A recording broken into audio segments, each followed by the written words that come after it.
Sebuah rumah kosong.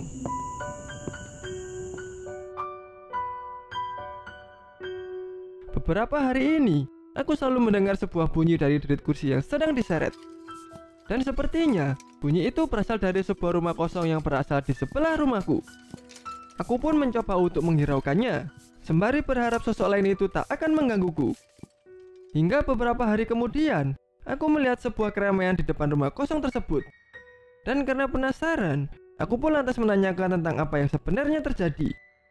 Dan katanya, di sana telah ditemukan seorang mayat yang baru saja membusuk, dengan mulut yang terpekap dan tubuh yang terikat di kursi. Apakah yang sebenarnya terjadi?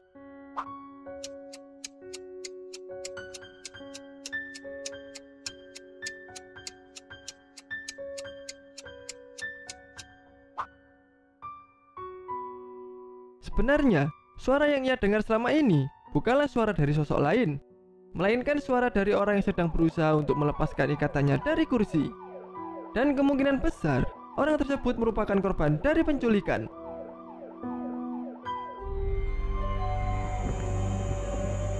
Seorang adik angkat.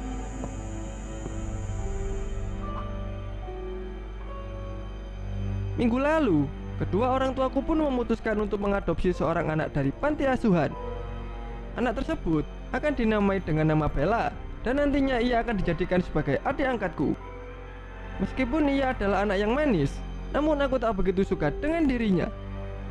Hingga suatu hari, ibuku pun menanyakan kepada kami tentang jenis burung apa yang kami sukai. Aku pun lantas menjawab bahwa aku suka dengan burung yang cantik seperti merak.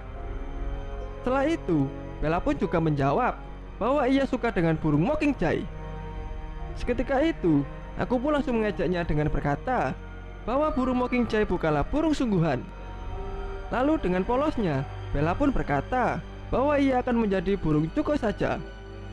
Mendengar ucapannya, aku pun sekarang jadi benar-benar benci kepada anak tersebut.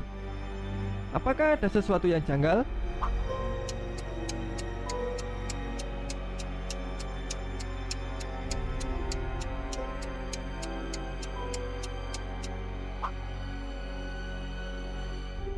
Sebenarnya, burung cuko merupakan seekor burung parasit yang suka menjatuhkan telur burung lain demi dapat bertelur di sana.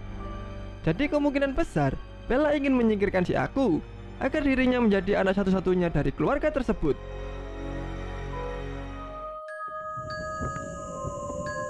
Sebuah laboratorium.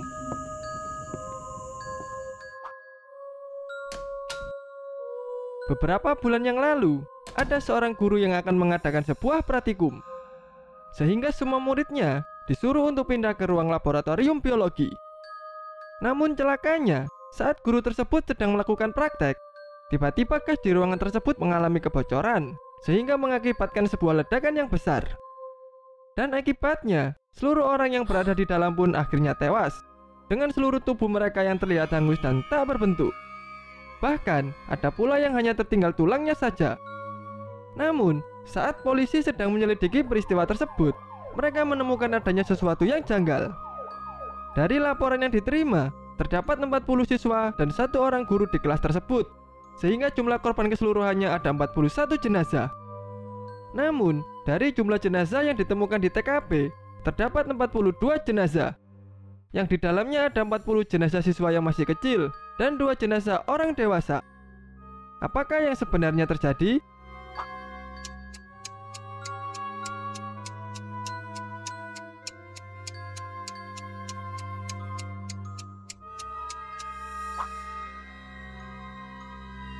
Sebenarnya, tengkorak yang berada di ruang biologi adalah tengkorak asli, yang kemungkinan besar tengkorak tersebut berasal dari korban pembunuhan. Dan untuk masalah kebocoran gas tersebut, kemungkinan besar memang tak disengaja.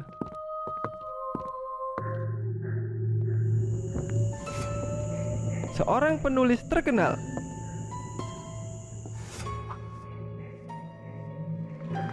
Minggu lalu, aku mendapatkan sebuah penghargaan karena sebuah novel pertama yang aku rilis. Hingga semua fans dan pihak penerbitan pun menyuruhku untuk segera membuat novel yang kedua. Namun sampai sekarang, aku tetap tak menemukan sebuah ide, meskipun aku sudah melakukan semua hal yang aku bisa. Sampai suatu hari, aku mulai mengetahui tentang semua penyebabnya. yaitu karena banyaknya suara bising yang terdengar dari kamarku. Seperti suara teman dan keluargaku yang sedang bercakap-cakap di ruang tamu. Sehingga aku pun lantas mengusir mereka dan menyuruh mereka untuk tak datang lagi. Atau seperti suara kendaraan yang sedang lalu lalang di luar. Sehingga aku pun juga terpaksa memaku jendelaku supaya tak dapat dibuka lagi. Serta aku juga sudah menyingkirkan suara radio dan kipas yang juga terdengar terlalu keras. Bahkan kini semua perabotan yang ada di kamarku pun juga sudah aku keluarkan, dan hanya menyisakan sebuah meja kursi dan alat tulis saja. Namun anehnya, aku masih tetap tak dapat berkonsentrasi. Hingga aku pun menyadari sesuatu, bahwa masih ada suara yang terdengar. Jadi aku pun kini harus benar-benar mengakhirinya, agar aku bisa dalam kondisi yang benar-benar tenang. Apakah yang sebenarnya terjadi?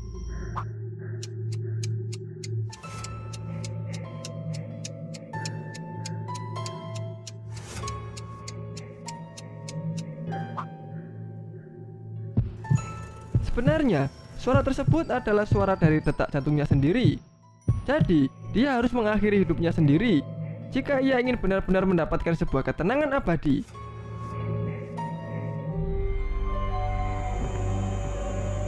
Sebuah kota kecil.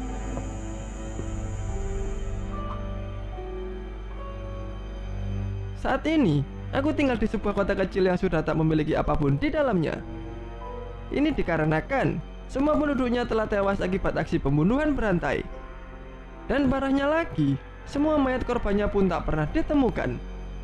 Bahkan, keluarga terakhir yang aku pernah temui pun juga sudah menghilang sekitar seminggu yang lalu. Dan untungnya, aku masih sempat menyelamatkan seorang anak dari keluarga tersebut. Hingga suatu hari, ketika aku sedang menyiapkan sebuah makan malam, aku pun menyuruh anak tersebut untuk datang membantuku. Namun entah kenapa, anak itu selalu saja menangis setiap kali ia melihatku. Aku pun jadi sempat berpikir, mungkin ia masih trauma dengan kejadian yang lalu. Jadi, aku pun lantas berencana untuk membawanya pergi dari kota ini. Namun sebelum aku melakukannya, aku akan membuatnya berhenti menangis terlebih dahulu. Apakah ada sesuatu yang janggal?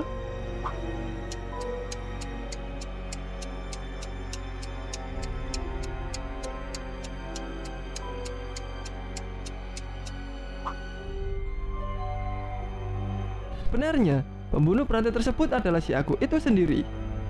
Dan hilangnya semua mayat juga karena telah dimakan oleh dirinya. Dan kemungkinan besar, anak itu juga akan dijadikan persediaan makanan sebelum ia pergi meninggalkan kota tersebut.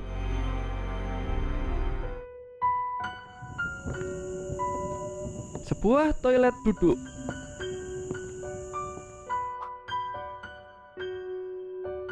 Hari ini, aku mengundang kedua temanku untuk menginap di apartemen baruku.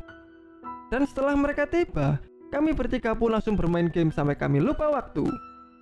Dan karena kelelahan, aku pun lantas memutuskan untuk tidur terlebih dahulu. Dan ketika aku terbangun, ternyata waktu sudah menunjukkan tengah malam.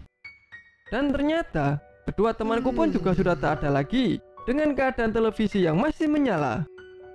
Aku pun sempat kebingungan tentang kemana perginya kedua temanku tersebut. Namun, setelah aku melihat sebuah kertas yang mereka tinggalkan, aku pun merasa sedikit lega. Dan kertas tersebut bertuliskan tentang mereka yang sedang terburu-buru untuk pulang karena tidak mengerti cara untuk menggunakan toilet duduk. Melihat isi pesan tersebut, aku pun lantas hanya menggelengkan kepalaku saja.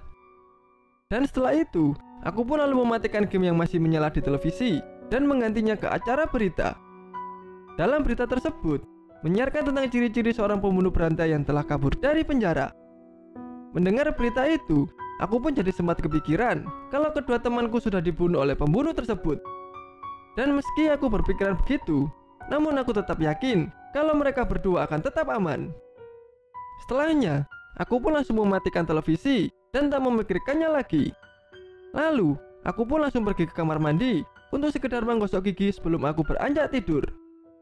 Apakah yang sebenarnya terjadi? Dan buat kalian yang tahu akan jawaban riddle yang terakhir, coba tulis jawaban kalian di kolom komentar.